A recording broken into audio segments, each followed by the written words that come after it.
Yeah, good idea. Good idea. What? Nothing, bye. I didn't find it. Oh my god.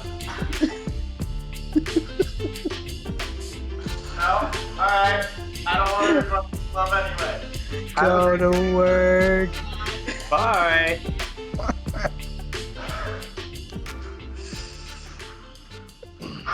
Marriage is a gift. From God. From God. From gay God, aka Ariana Grande. Oh, I was going to say. We went in a lot of different directions there. Ariana Grande. You're not wrong. You're not Speaking wrong. of a gift from the gay gods, it is 9 a.m. and I have already listened to Lil Nas X's new album twice over. It was released at midnight.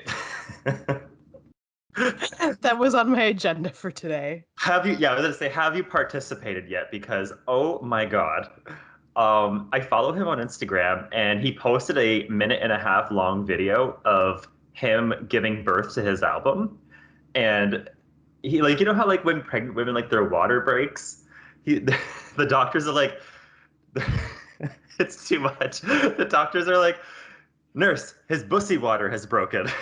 He's crowding. It's about to come. Just the nerve of this man. I am obsessed with it. I'm obsessed with Lil Nas X and his nerve. Yeah, I'm into it. I'm into it. Instagram, you said? Okay. Insty. Yeah. Put a pin on that. Okay. I'm going to have to show Julie. She's going to die.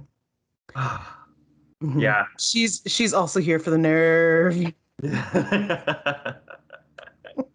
I was gonna say, speaking of the nerve, hello and welcome to the Full Body Podcast.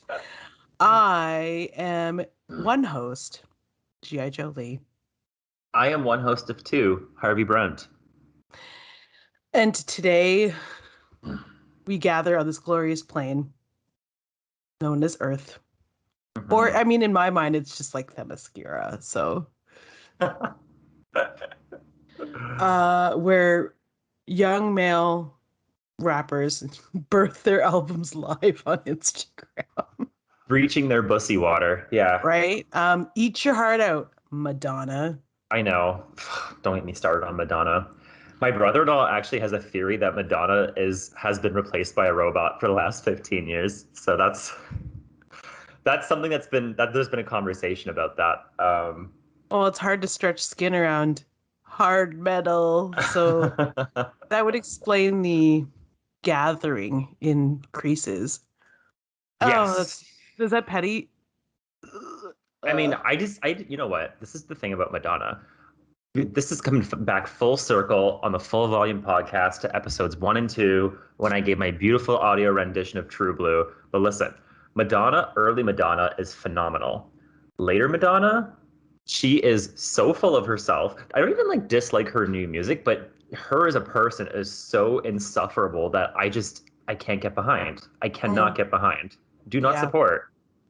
No, and isn't do you know who no, never mind. I was gonna say, isn't Lourdes? No, she is not. It's Paris Jackson that was in, was it American Horror Story? Yes. Stories, I should say. With a Z. No, with a S.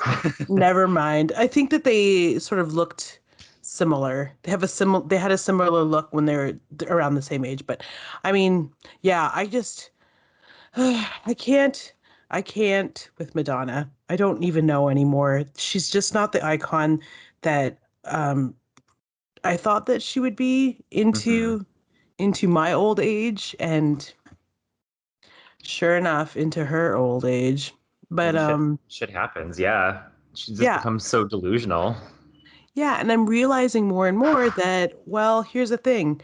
My spirit belongs to I almost said Selena Gomez. Holy shit. Demi Lovato. Do you mean Demi Lovato? Yeah. Oh, yes, that's right. She is the love of my life. Oh my God. She is pretty great. I mean, aside from her, the only time in recent memory I have listened and felt something for a celebrity when they're retelling their drug addiction story and their overdose story and their survival story was like, okay, so did you watch John Mulaney on Seth Meyers talk about how they like had an intervention for his cocaine addiction? No. Yeah.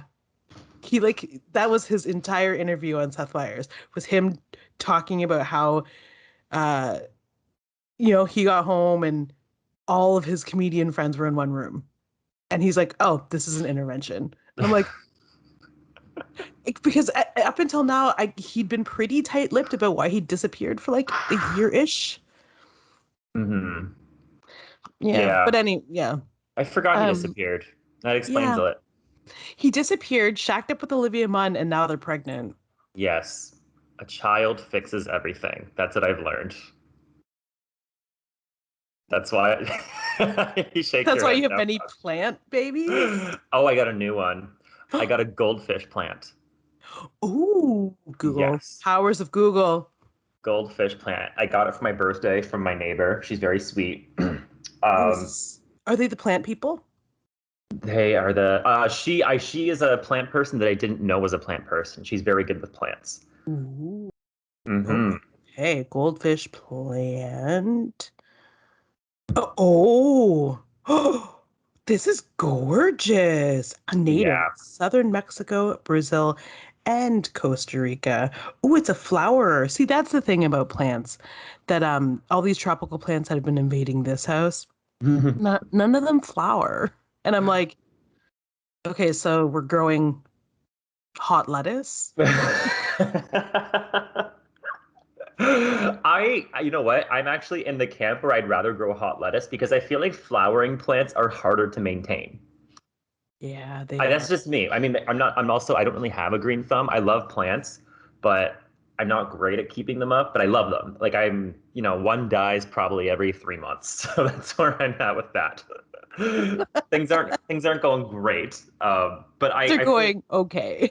I feel like hot lettuce I could do. I'm like, I don't have Yeah. to worry about flowering. I don't have to worry about, it being too cold and all of a sudden it flowering or whatnot. Like hot lettuce, you just grow it. Yeah, it just sits. It just sits. Sit, sits there. Speaking of hot lettuce, let's Uh-oh. get into Oh. Marvel's What If. Epi Oh, 6. Oh, what? What were you I gonna was gonna say? say, are you referring to Michael B. Jordan as hot lettuce? He's hot something, let me tell you. Even in character Jeez. even in character form, my crotch was like, why do I have a headache? Like it was yeah. How do you make Michael B. Jordan more flawless? The answer is you don't. No, no, no, no. The initial answer is you don't. He is flawless. But this week's episode was proof that yes, you can make him flawless by actually just animating his true form. His Like, gorgeous bouncy hair. I'm like, hello, look at that tuft on the side, just going back and forth. Mm, love oh him. my goodness. Okay. We So should this also, I know this is really gross, but we should also eventually rank the Men of Marvel in a tier system. mhm. I think maybe the viewers want that. Belgium, what do you want? Phase Australia? one, all phases. Oh, We have to do all phases because I want to be able to rank Simu Liu number one oh, he's so or gorgeous. A tier. Well, we didn't even talk about Shang-Chi yet. Hello, bonjour, first of all. And Creddy is so, I think it's like top 10 Marvel films, maybe top five. It might be like six, but it's really good. I died. I died. You are speaking to the ghost of me. Boo. Boo! I can't say boo in that very specific Drag Race way. I just can't do it. Woo. Um, yeah, there that movie had everything. It had mythology, it had Aquafina, it had like bus crashes, bus chases, um, two superpowered human beings. Oh wait, superpowered beings falling in love in like a crouching tiger, hidden dragon scenario. Yes. Slow falling leaves, pastoral landscapes. Like Yeah. Every creature in Chinese mythology was there. Ooh, Morris. It was, yeah. Gross, but still fun. I was gonna say, also big shout out to our boy Wong. Wong's had like a month. Let me tell you, he was in episode 4 of What If, the Doctor Strange episode. He was in episode 5, the Zombies episode, and he was featured in at least 2 scenes, maybe 3, in Shang-Chi. Like he's Wong right now is the unexpected connective tissue that we needed in the MCU, and we didn't even know we need. Right? I like how they're using him and they're not just like sending Doctor Strange in. I agree. I noticed that too, and I was like, yes, this is a good role for Wong. Like, we don't always just need to be hammered over our head with Doctor Strange. Like, Wong is more than capable. Wong gets it. He's competent. He is a legend. He is an icon. He is the moment. Like, I get it, and I like it. I think that he's had quite the month. I'm just saying, quite the month.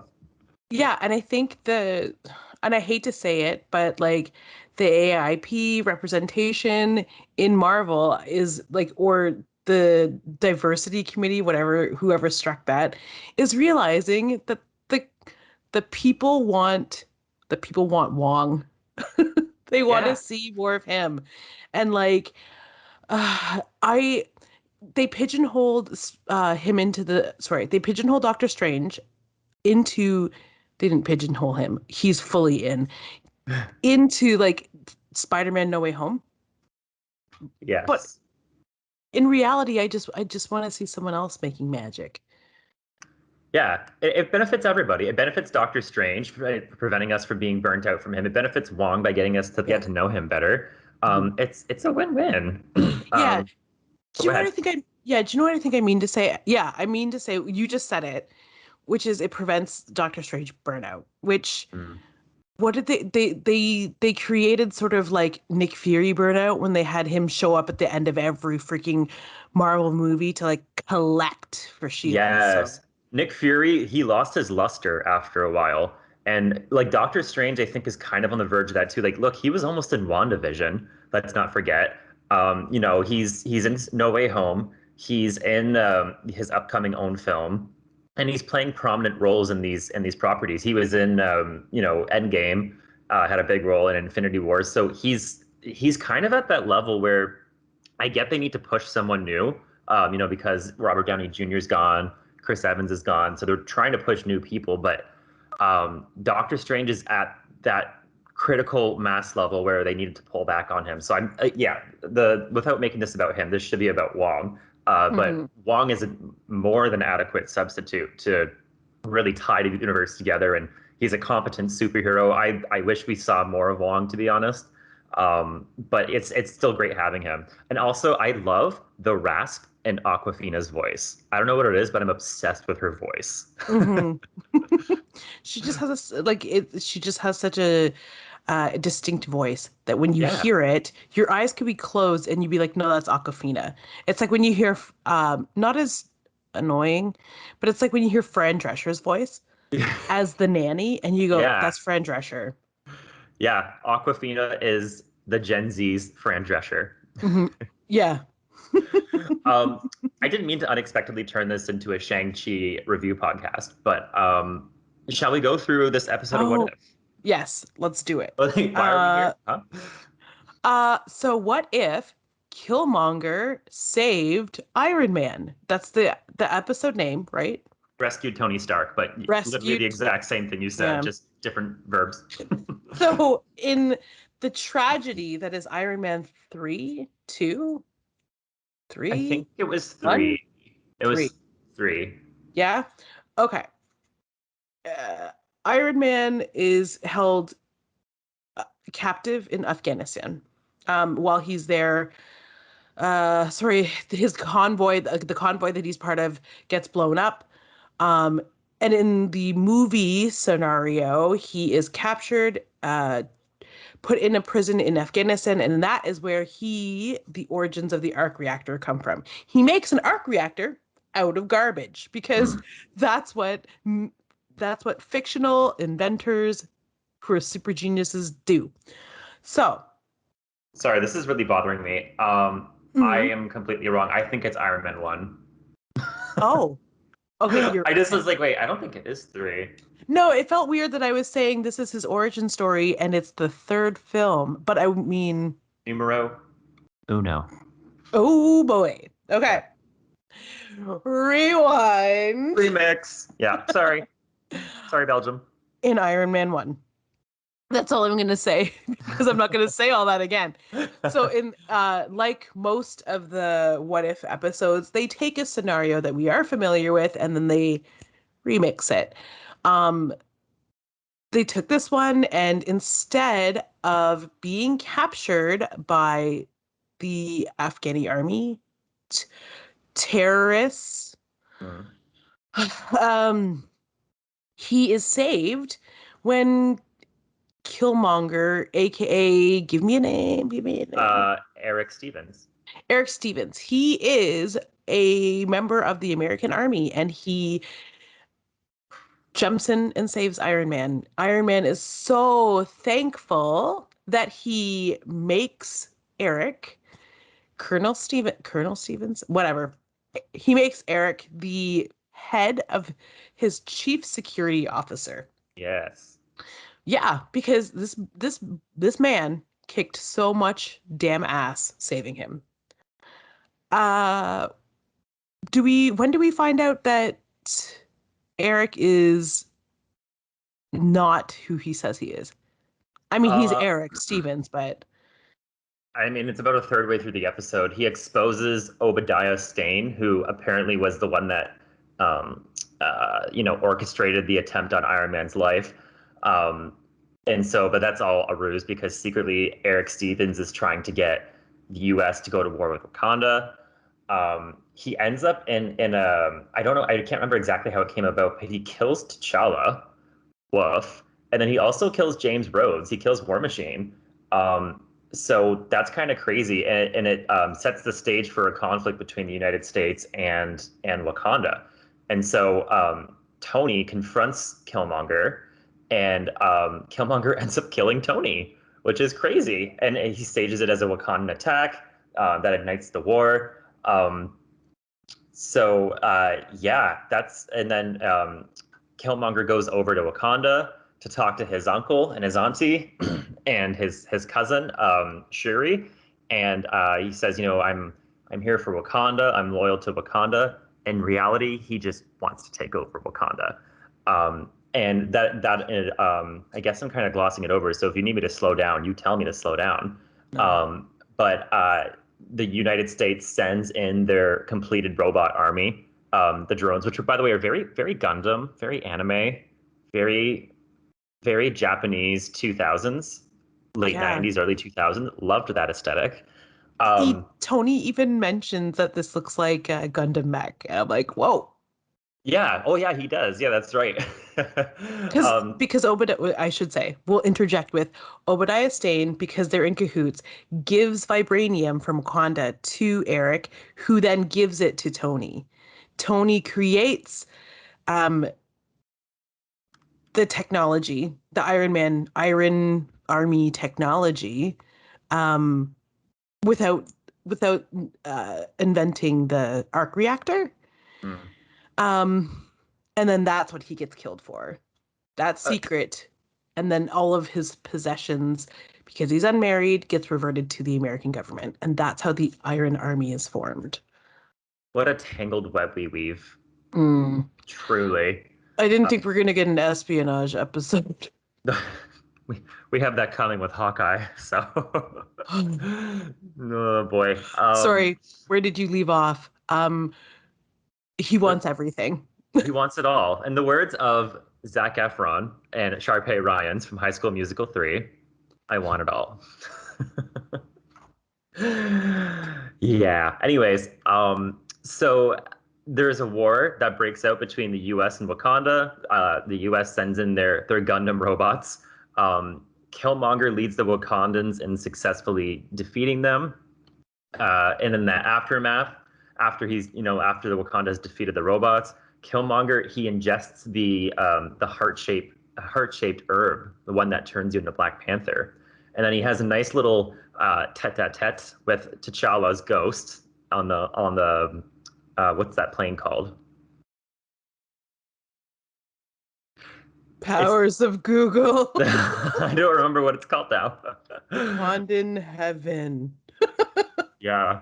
But the point is, T'Challa warns him that his quest for power, his lust for power, will not satisfy, and that he will never um, bring justice to the world. Because Killmonger's whole his whole MO and his whole vibe is that he feels that Wakanda has been oppressed for so long that they should be armed with the most state-of-the-art weapons in order to liberate themselves from the oppressors. Um, but T'Challa basically, argues, I guess, back that, um, there's no liberation that really comes from war. No true liberation, anyways. There's certainly momentary liberation, but things always have a way of, oppressors and suppressors always have their way of getting a hold again, and that's human nature, sadly. Anyways, tangent. As the United States prepares to eradicate Wakanda, that's when Killmonger's cousin, so T'Challa's sister Shuri, visits Pepper Potts and basically gives her the tea, like pours it for her. It's like, here's your mug, pours it about Killmonger's deceptions, and then they propose to work together to expose Killmonger because Killmonger has wronged both the U.S. and Wakanda. So that's how the episode leaves off, very open-ended, actually. Thoughts, concerns, comments? I just get this really strange feeling that they're having with Marvel. What if they're having fun? I have a broad, generalized comment and concern. Like zombies, I don't think they're going to write into this MCU canon, but I know with the Black Panther movie that Shuri is taking over. So it's like they're trying to write her onto the throne of Wakanda. Is this how they're doing it? They're leaving this very open-ended. Writers are now leaving everything open-ended so that new writers, when they pick up the old stories, can continue them, because they can't naturally put her in any place of power. Pepper Potts and Shuri are kind of in the same place they were right now in the canon, despite there being any like world shifting events. So that's a good point. The only it's a very safe episode. It's a safe episode, but it clearly doesn't live in the same universe as our mainline universe because they killed off James Rhodes. It's a different universe for sure. But it's interesting to see if they're going to be drawing parallels to this going forward in the next Black Panther movie or whatnot. Also, Killmonger in general, kind of an underrated villain, to be honest. TBH. Mm-hmm. I like Killmonger, not just the fact that he's like stupidly hot, but he's got like an interesting motivation because, like I kind of said earlier, like a lot of the conversation and a lot of the motives behind Killmonger is that he feels, and this is what makes a great villain, is he feels he's right. He truly thinks in his heart of hearts that he's right, that Wakanda is being oppressed, and that these people that are oppressing, suppressing people that are suppressing his people, they are the villains. And maybe he's right, maybe he is, but the way he goes about righting that wrong, it's very radical. He's almost, in a way, I think there's maybe some parallels between Killmonger and like characters like Magneto, where Magneto thinks the same thing about mutants, where mutants are being persecuted and oppressed by humans, and they go about it the same way. They go about it very Malcolm X, which is very like war, anarchy, a little extremist. Little extremist, yeah. A little bit. Mm-hmm. So Killmonger is actually a pretty interesting villain, and kind of an underrated one. Like unfortunately, I think he's overshadowed by Thanos, Loki. Now we have Agatha. So I think there's been some real iconic villains, but Killmonger is a strong little villain that I don't think gets enough credit. Yeah, and like the danger with somebody like him is that he's relatable, and people who are on the who think with the opposition, who think the opposite of what he thinks, it's understandable why someone like him would think what he does. And I can almost meet you there, but my line is drawn at murder. Yeah, totally. So, or death and destruction, or like bodily harm, let's Hmm. say. I don't want to draw comparisons to the People's Party of Canada, but Oh my God, I maybe saw a sign for them. They're popping up, girl. okay, so tangent slash real world injection. This city is covered in purple signs. Really? Covered. But here's the thing. The majority, I've maybe seen like 5 or 6 on Yeah. people's properties. I've only really seen them like on public spaces where you're allowed to have like where other candidates are allowed to like have all their signs too. Like so on the highway, every like mile or so, there'll be like Purple. a purple PBC party. But here's the thing. It's also accompanied by one of those like treacherous no lockdown signs. And every single lawn that has a PPC sign has a no lockdown sign. And I'm like, oh, that's how they're duping people into Totally. taking their signs because they're not telling them about the clear xenophobia that is rampant in their platform. They're just scamming people into thinking that they will look like they're supporting small businesses. Here's the rub. I, a small business owner here, do not think that your no lockdowns campaign supports me at all. If anything, it does harm to you as a person. People aren't going to take you seriously. I don't know. Do you know what? It's Politics. the thing is too. So yeah, I've seen quite a few signs, and I was like, oh shit. Uh, but there is a positive to this, and Mm, the positive is that the PPC is going to split the conservative vote. So the yes. conservatives will not have as strong of a showing as they usually do, which is good. It's still a little concerning that PPC is getting traction. They 100% will not win federally. They will not win provincially. They might win a few ridings though, which is scary. Yeah. A few writings where there's like, oh God, if only we could all be one of the boroughs turned like completely green. Like they were able to win the whole maybe the province. I I don't think know. BC went green, didn't it? BC, that's it. I thought Maybe. BC is all green, yeah. Oh God. I wish that our green candidate was good. Okay, anyway. Well, I mean, she probably is, but she's not going to win. And Yeah. we had our political debate hosted by the downtown board last night, and I submitted some questions, and so did my sister. Oh yes. I'm scared to watch it. But anyway, the thing is, I'm making I'm coming around to a point. I can see why a platform like theirs is formed. I can see why Killmonger thinks the things that he does. He has very nationalist views about Wakanda, Totally. but they're taken to the extreme. Um, this whole interviewing immigrants in order to assimilate instead of integrate Hmm. into Canadian culture. The idea that there is a Canadian culture is like wild, That's code for white supremacy, but continue. right? That's a huge dog whistle that I don't think even the candidate understands is a dog whistle. But yeah, I just he wants nothing but the best for Wakanda, but he's going about it in the totally probably wrong way. Yeah. And yeah, And I mean, he's killed a lot of people to get to where he needs to get to in this episode. You know, he kills Tony Stark, he kills T'Challa, he kills War Machine. So like in this episode, he makes some big plays that are frankly kind of unexpected.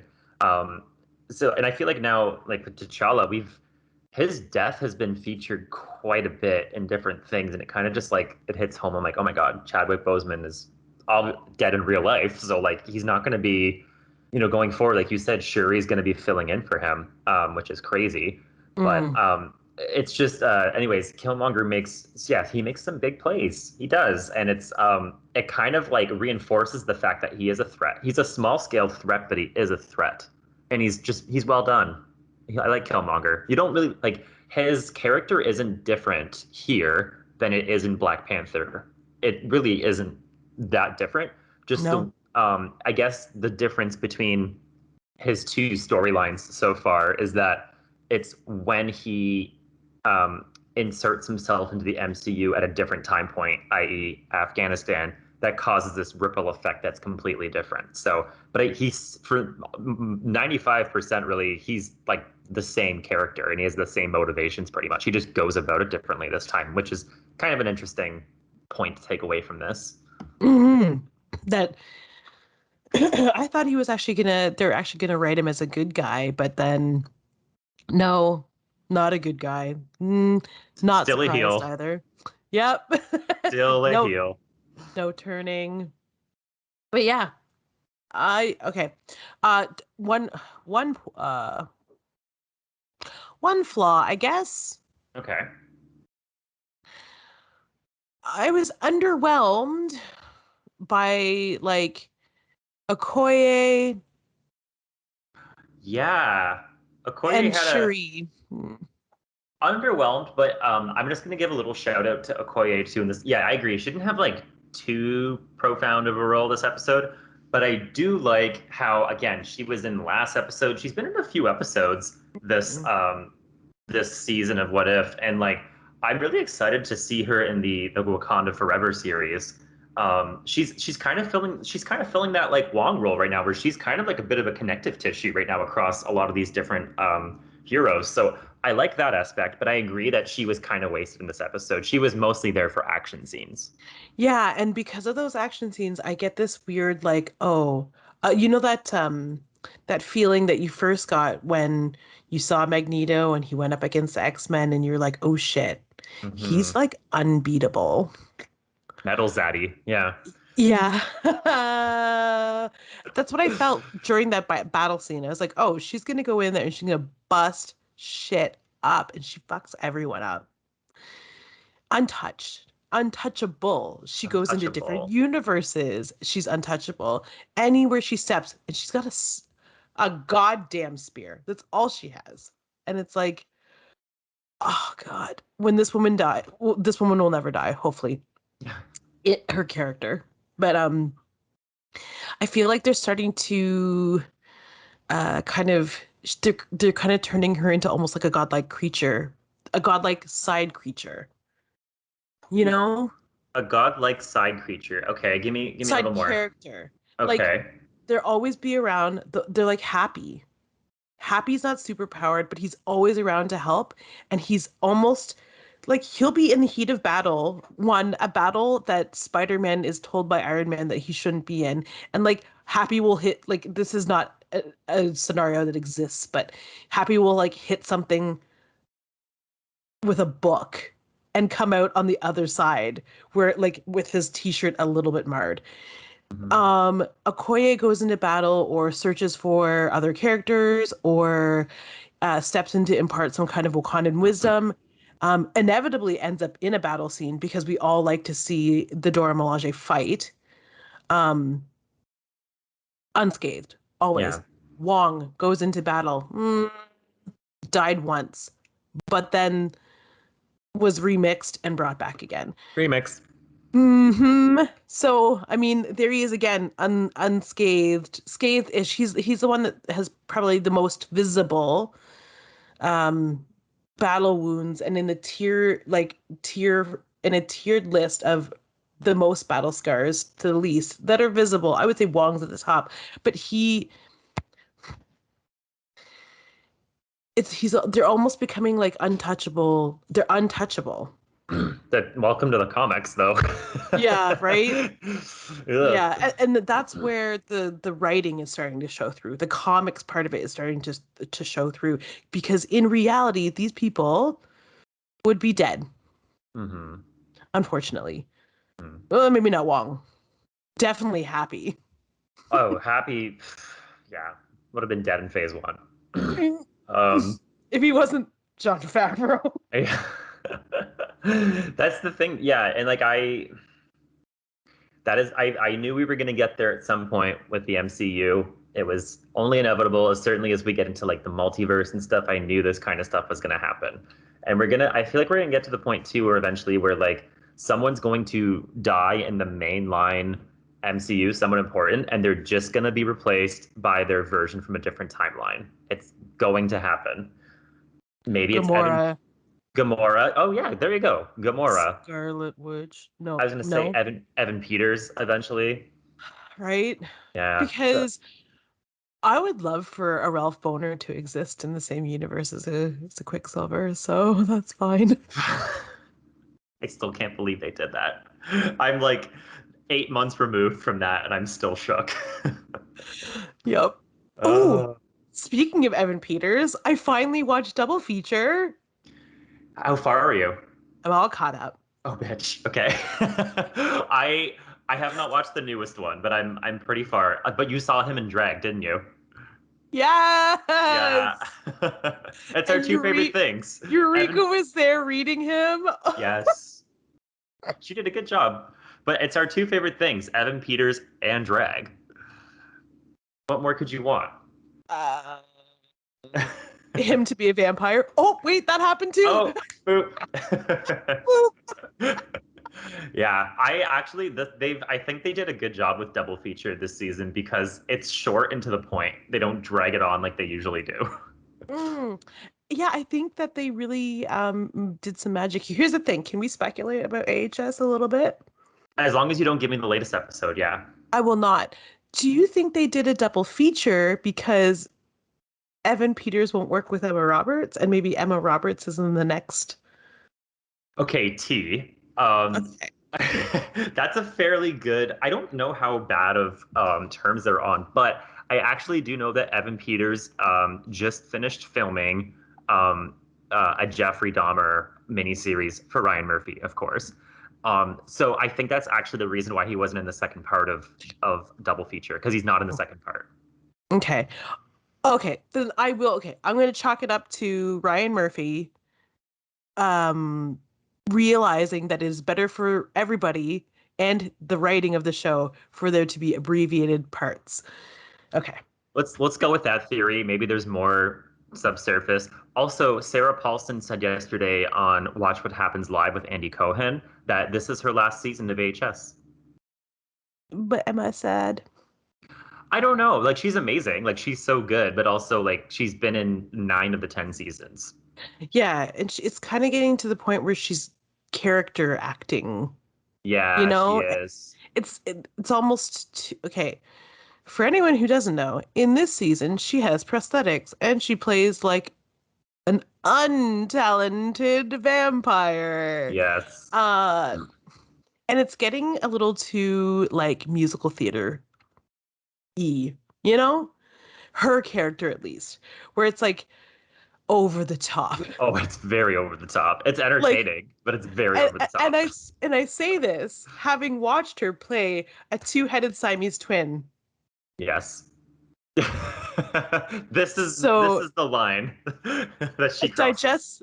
digest that how you will. Like it's just untalented meth head vampire. Too much. Yeah.